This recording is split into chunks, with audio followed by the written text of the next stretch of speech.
지금부터 제3차 시를 시작하도록 하겠습니다. 제3차 시에서는 급진개혁파 개혁사상의 정치론에 대해 설명하도록 하겠습니다. 급진개혁파 개혁사상의 정치론은 개화의 내용과 속도 등에 대한 논의부터 시작하는 것이 중요합니다. 잘 들어주시기 바랍니다. 구체적으로 개화사상가로서 김옥균과 박영훈은 대외적 개방과 대내적 개혁을 개화의 주요 내용으로 설정하고 그것의 구체적 요소로서 평화적 대외관계의 공고와 교육을 통한 국민의식의 고양, 정치의 효율성 및 민생 안정, 국가적 생산력의 발전을 위한 각종 법적, 제도적 장치의 마련, 그리고 국방력의 강화를 통한 국가적 독립성의 유지 등을 개화의 내용으로 제시했습니다.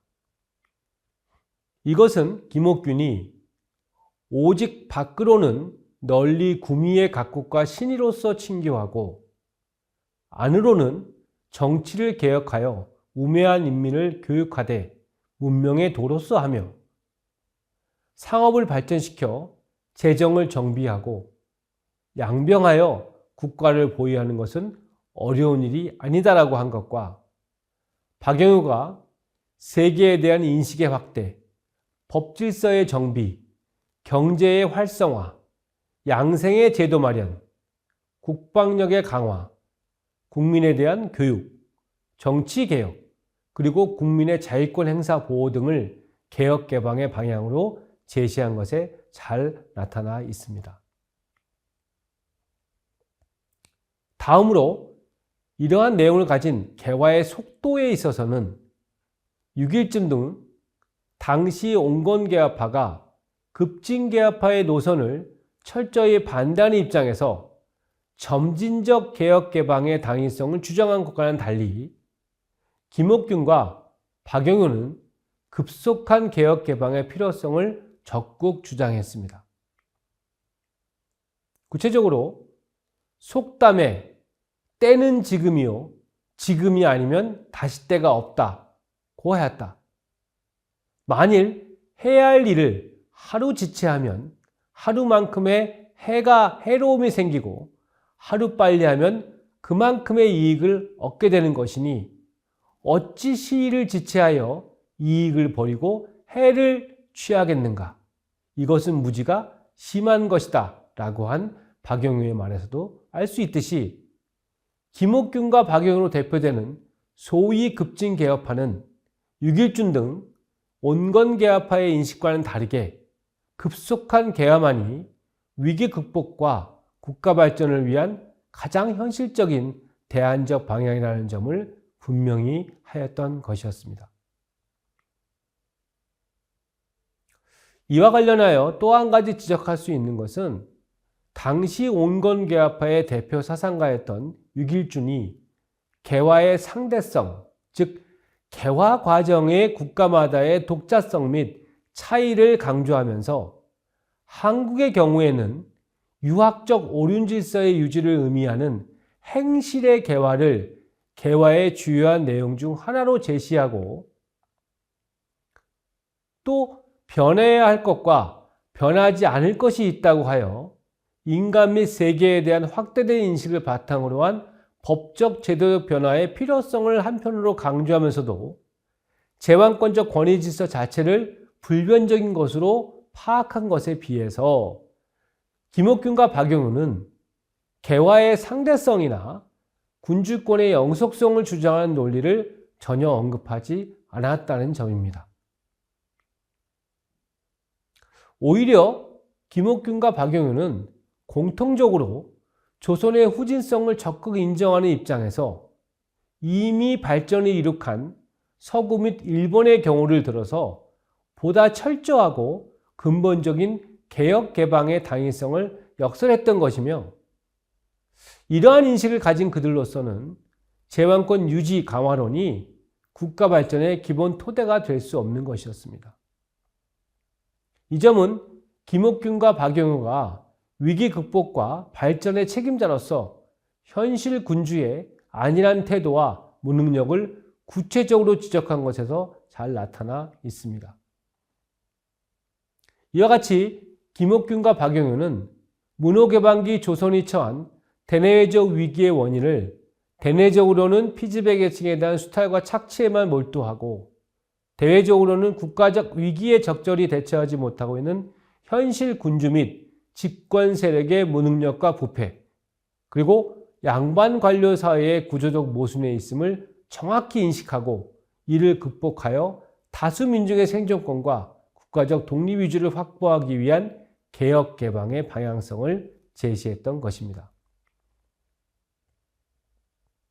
따라서 이들의 정치 목표가 철저히 피지배 계층의 입장에서 대내적 개혁과 대외적 개방을 통해 국가적 발전을 이룩함으로써 다수 인민의 생존권 및 생활권을 보호하고 그것을 바탕으로 약육강식의 국제정세 속에서 국가적 독립성을 보존해 나가는 소위 말하면 보민호국, 즉 민을 보호하고 국가를 보호하는 보민호국이 되는 것은 당연한 논리적 귀결이었습니다. 먼저 김옥균과 박영효의 정치 목표가 보민호국에 있었다는 점은 김옥균이 나는 처음부터 인민의 삶을 위하여 정신을 다할 뿐이었지 감히 난폭한 행동으로 생민을 해친 일은 없다라고 한 것이나 박영효가 무릇 정부가 취해야 할 가장 중요한 목표는 보민호국뿐이다 라고 명확히 규정한 데서 잘 알 수 있습니다.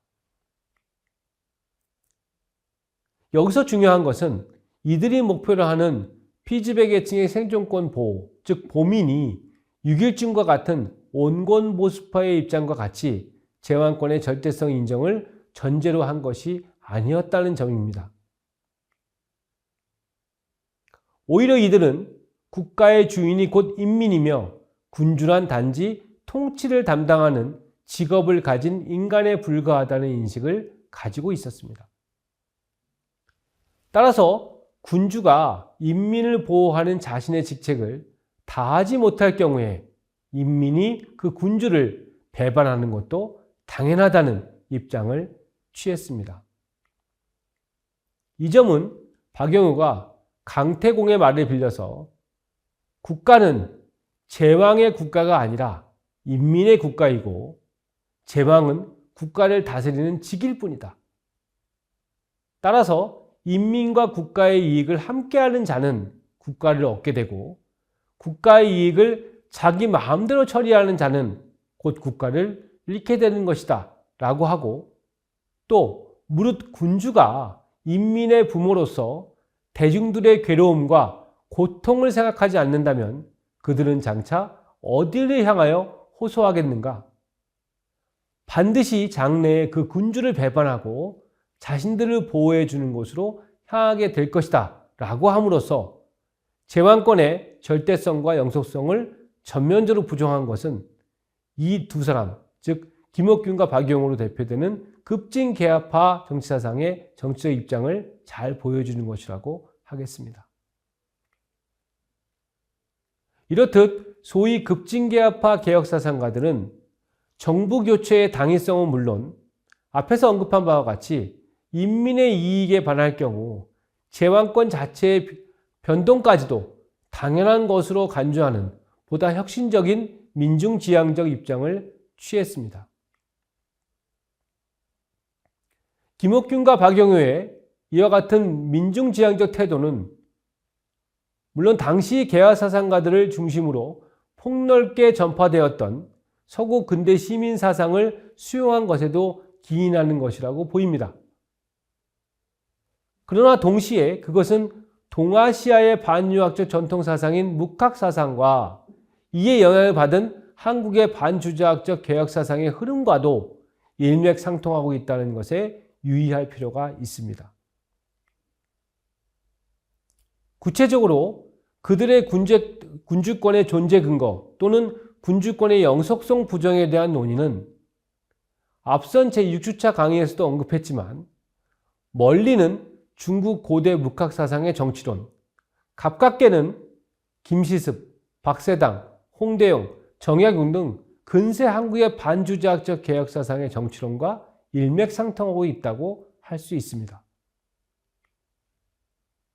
이것은 곧 김옥균, 박용호 개화 사상의 사상적 성격 및 연원이 서구의 계몽적 지식과 함께 반유학을 지향하는 동아시아 전통 사상과 이를 근간으로 하면서 개별 사상가의 독창성을 바탕으로 전개되었던 근세 한국의 반주자학적 또는 반유학적 개혁 사상에 있음을 보여주는 중요한 근거라고 할 수 있을 것입니다.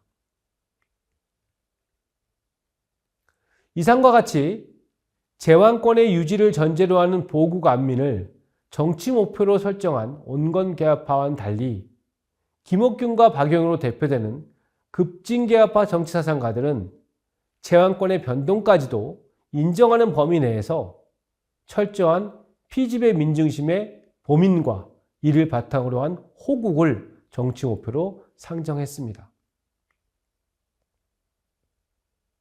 따라서 이러한 정치 목표 하에 전개된 이들의 인성론, 즉 인간 본성론 및 국내 질서관이 삶의 욕구 주체로서 그리고 천부의 권리를 부여받은 평등한 개체로서 인간을 규정하고 또 사회 내에서 그러한 인간들 사이에 일체의 차별이 존재할 수 없음을 주장하는 것이 되면 당연한 결과였습니다.